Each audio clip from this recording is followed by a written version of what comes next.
집을 나와 지내다 보면 자신과 정반대의 삶을 살아온 사람들과 어쩔 수 없이 같은 지붕 아래에서 함께 지내게 되는 때가 오곤 합니다. 마음이 잘 맞는 룸메이트들을 만나면 또 다른 가족이 되어 편안히 지내기도 하지만, 그렇지 않다면 집이란 공간이 불편해지기도 하죠. 사진 속 여성들 역시 같은 대학교에 다니고 있는 이들로 모두 룸메이트로 만난 사이입니다. 이들은 다행히도 서로 자매 같은 룸메이트들을 만나 매일같이 즐겁게 지내고 서로의 애인과도 막역하게 지내며 즐거운 대학 생활을 함께 보내는 중이었는데요. 그러나 오늘 소개해드릴 사건 이후 이 사진 속에서 해맑게 웃고 있는 대학생들 중 살아남은 사람은 단 2명뿐이라고 합니다. 미국 서부 아이다호주에 위치한 도시 모스코. 2만 5천여 명의 인구가 살고 있는 소도시로 아이다호 대학교가 있을 뿐만 아니라 동부에 있는 워싱턴 주립대학교와도 거리가 가까워 거주 인구 대다수가 대학생으로 이루어져 있는데요. 그러다 보니 학기 중이면 도시에 활력이 넘치며 청춘을 즐기는 대학생들을 흔히 볼 수 있는 곳입니다. 케일리도 모스코에서 즐거운 대학 생활을 보내고 있는 학생 중 한 명이었습니다. 아이다호주 북부에서 자란 케일리는 어릴 적부터 절친했던 친구 메디슨과 함께 같은 지역에 있는 아이다호 대학교로 진학했죠. 케일리는 기숙사에 입소하는 대신 절친 메디슨과 함께 지낼 수 있는 주택을 찾아봤습니다. 대학생이 많은 도시이다 보니 임대주택을 대학생끼리 나누어 지내는 쉐어하우스들이 많아 집을 고르는 것은 큰 어려움이 없었죠. 두 사람은 방 6개가 있는 3층짜리 임대주택에 들어가 지내게 되었습니다. 1인 1실이다 보니 사생활 방해 없이 지낼 수 있어 케일리는 강아지도 방에서 기를 수 있었죠. 케일리의 새로운 보금자리는 다른 입주자들로 하나둘 채워졌고 집은 금세 여학생들로 북적였습니다. 룸메이트들은 모두 같은 대학교에 다니는 또래라 꼭 자매 같았습니다. 케일리는 제 룸메이트들과 함께 집에서 찍은 장난스러운 영상을 종종 틱톡 계정에 올리곤 했죠. 미국의 가장 큰 명절인 추수감사절을 열흘 정도 앞둔 2022년 11월의 어느 날, 연휴를 앞두고 학교는 휴강에 들어갔습니다. 모스코의 대학생들은 긴 휴일을 각자의 방식으로 즐겼는데요. 고향으로 돌아가 가족들과 함께 보내는 이들이 있는가 하면 모스코에 남아있는 친구들과 보내는 이들도 있었죠. 케일리도 메디슨과 함께 모스코에 남아 맛있는 것을 먹고 즐거운 시간을 보내기로 합니다. 다른 룸메이트들 모두 데이트를 하거나 약속이 있다며 나가 집은 텅 비게 되었죠. 주말 밤이기도 하겠다. 학교까지 가지 않으니 자유로운 두 사람은 신나게 토요일을 보내고 새벽 1시가 넘은 시간 귀가했습니다. 집에 온 지 얼마 지나지 않아 아래층에 사는 룸메이트 사나가 자신의 남자친구 이선과 함께 귀가하는 소리가 들렸죠. 켈리는 곧장 자신의 방으로 가지 않고 메디슨의 방에 함께 들어가 남은 수다를 마저 떨고 같이 잠들었습니다. 그런데 다음날 아침, 불과 몇 시간 전까지 보통의 주말을 즐겼던 케일리와 메디슨, 그리고 데이트를 나갔던 룸메이트 사나와 그녀의 남자친구 이선까지 4명의 대학생들이 모두 끔찍하게 살해된 채 집에서 발견되었습니다. 모두 누군가에게 공격을 당한 듯 칼에 의한 상처가 온몸을 뒤덮고 있었고, 특히 케일리의 시신이 가장 크게 훼손되어 있었습니다. 어찌나 참혹하게 살해한 것인지 집의 외벽을 타고 붉은 피가 흐를 정도로 평화로웠던 집은 하루아침에 지옥이 되었죠. 하루아침에 벌어진 끔찍한 참극, 케일리와 메디슨을 비롯한 이 대학생들에게 대체 무슨 일이 있었던 것일까요?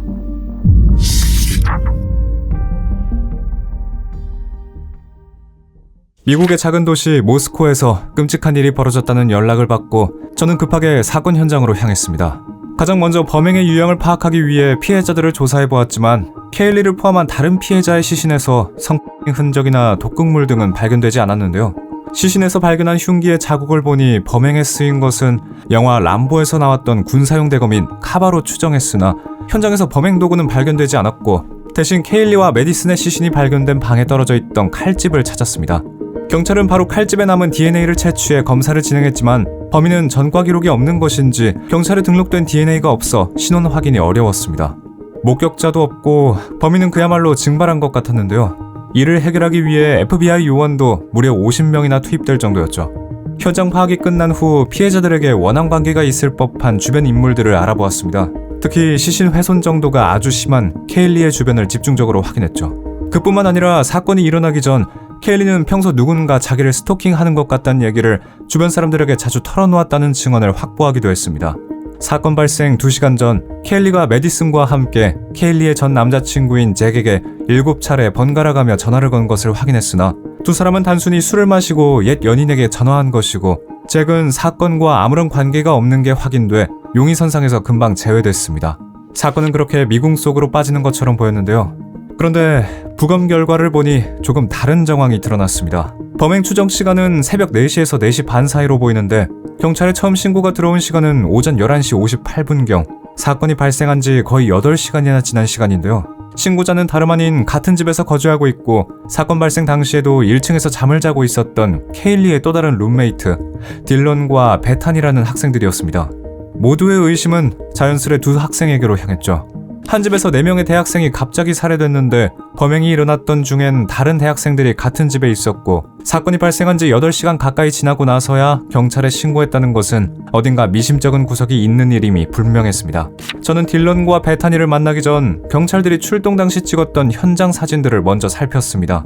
현관문은 살짝 열려 있었고 강제로 침입한 흔적을 찾을 수 없었는데요. 제가 현장에 있었더라도 내부인의 소행을 유력하게 봤을 것 같았죠. 딜런과 베타니는 당연히 혐의를 부인하며 억울해했습니다. 두 사람은 새벽 1시경 집에 먼저 돌아왔고 곧바로 각자의 방에서 잠들었다고 했습니다. 깊게 잠이 들어 그 어떤 소리도 듣지 못했다고 말했죠. 딜런과 베타니가 아침에 눈을 떠 친구들을 깨우러 갔을 때 친구들의 의식이 없는 것을 보고 곧바로 경찰 신고를 한 것이라는 게 그녀들의 주장이었습니다. 목격자가 없으니 그녀들의 말이 사실인지 아닌지 의심을 거둘 수 없는 상황이었습니다. 저 또한 섣불리 판단할 수가 없어 며칠 동안 그녀들을 만나며 새로운 기억은 없는지 의심되는 주변은 없는지 조심스레 타이르며 물어봤죠.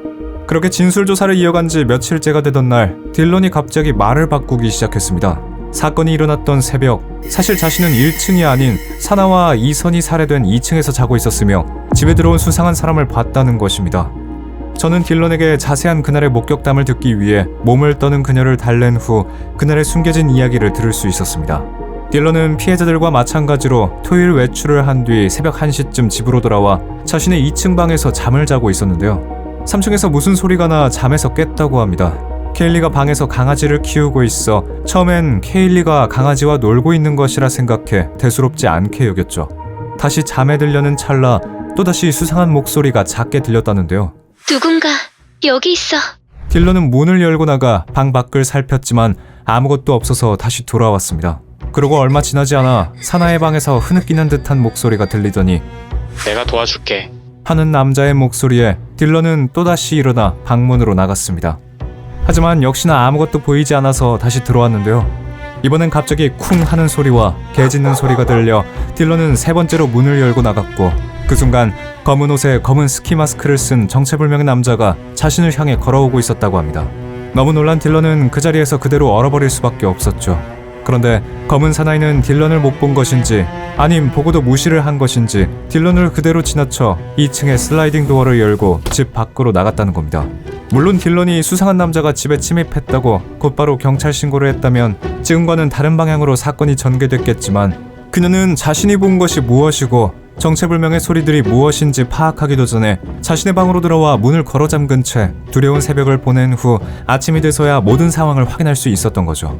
몇몇 경찰들은 수상한 일을 겪고도 경찰 신고가 늦은 딜런에게 여전히 의심을 품었지만 저는 사람이 너무 놀라면 사고 판단이 바로 안 될 수도 있고 그녀는 정말 큰 용기를 내 진술을 한 것이니 새로 밝혀진 사실에만 집중하자고 타일렀습니다. 또한 대학생끼리 거주하는 집이다 보니 이른바 파티하우스로 알려져 외부인들이 자주 드나들었던 곳이라 딜런도 충분히 친구들의 파티에 온 외부 사람으로 받아들였을 수도 있었죠. 저희는 딜런의 목격담을 바탕으로 새벽 침입자의 외형을 파악해 178cm 이상의 신장에 운동선수 같은 체구를 지닌 눈썹이 진한 남자란 것을 확인할 수 있었습니다. 그리고 인근 CCTV와 주변 차량의 블랙박스들을 모두 둘러보았는데요.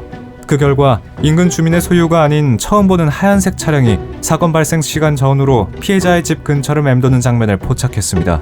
차량은 2011년, 2013년식 현대회사의 엘란트라로 확인됐죠.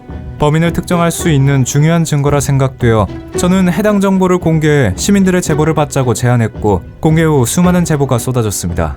저희는 그를 토대로 2만 대가 넘는 동일 모델 차량을 조사했고 의심스러운 제보를 받으면 곧바로 출동했지만 허탕을 치기도 했죠. 범인의 실루엣이 잡힐 듯 말 듯 애를 태우던 그때 저는 또 한 가지 방법을 생각해냈습니다. 그것은 바로 현장에서 발견됐던 칼집에 남은 DNA를 분석하는 건데요.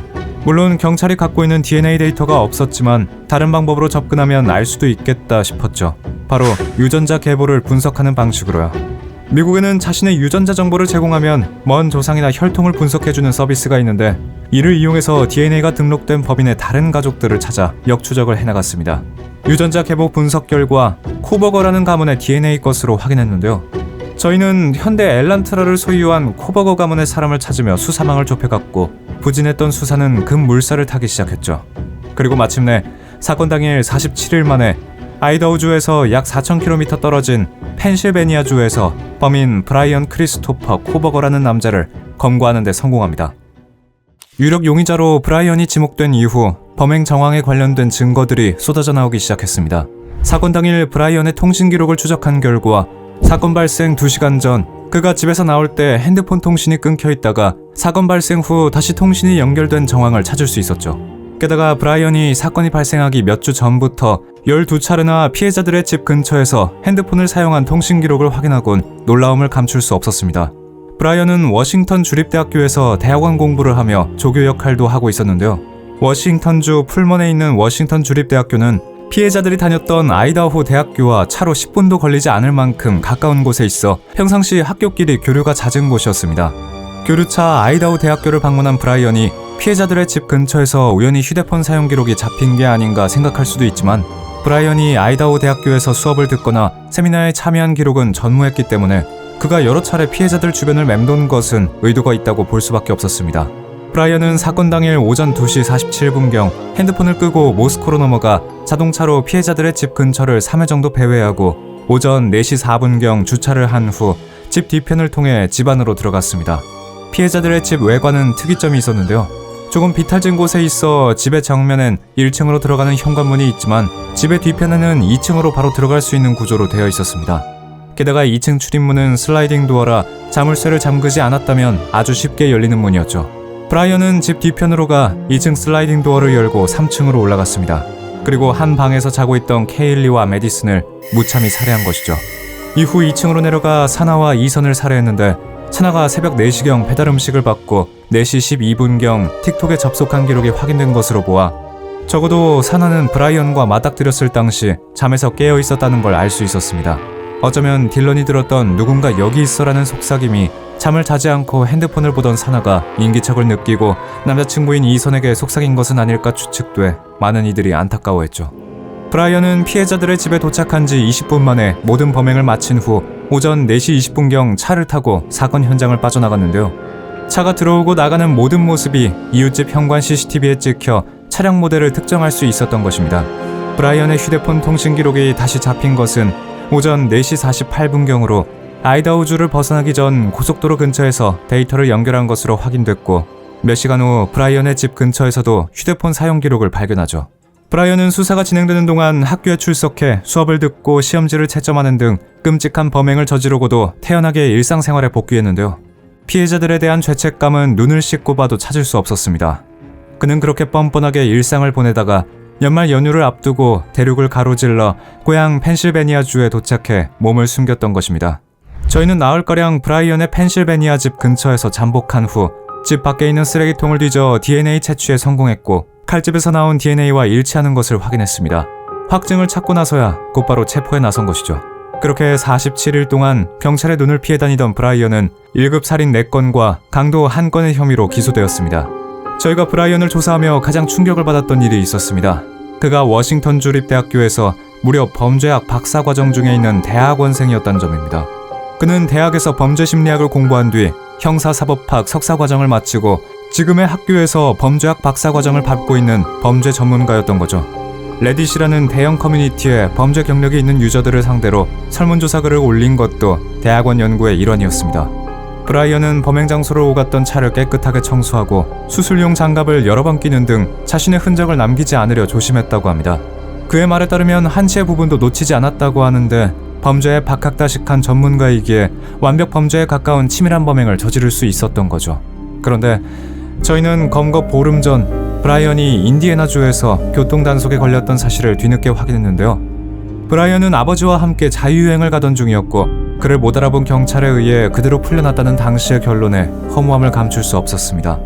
해당 사건은 피해자들의 가족에게 씻을 수 없는 큰 상처를 주었을 뿐만 아니라 모스코 전역에 트라우마를 안겨주었습니다. 40여일이 넘도록 범인이 잡히지 않는 동안 학생들은 모두 두려움에 떨었고 1만 1000여 명의 대학생들이 모스코를 떠나 온라인 강의로 수강했죠. 학교는 인근에 사는 학생들에게 끼치는 영향을 줄이기 위해 사건이 발생한 집을 철거하고 치유 정원을 만들 예정이라 발표했습니다. 사건이 발생한 지 2년이 지났지만 브라이언의 범행 동기로 알려진 것은 없습니다.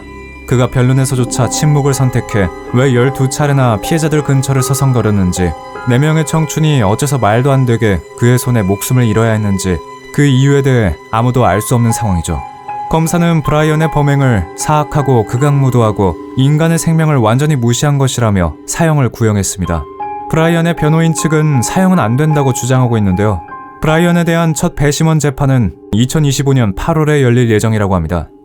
수많은 이들에게 상처를 안겨준 살인자 브라이언에게 과연 정의로운 심판이 내려질지 끝까지 지켜보겠습니다.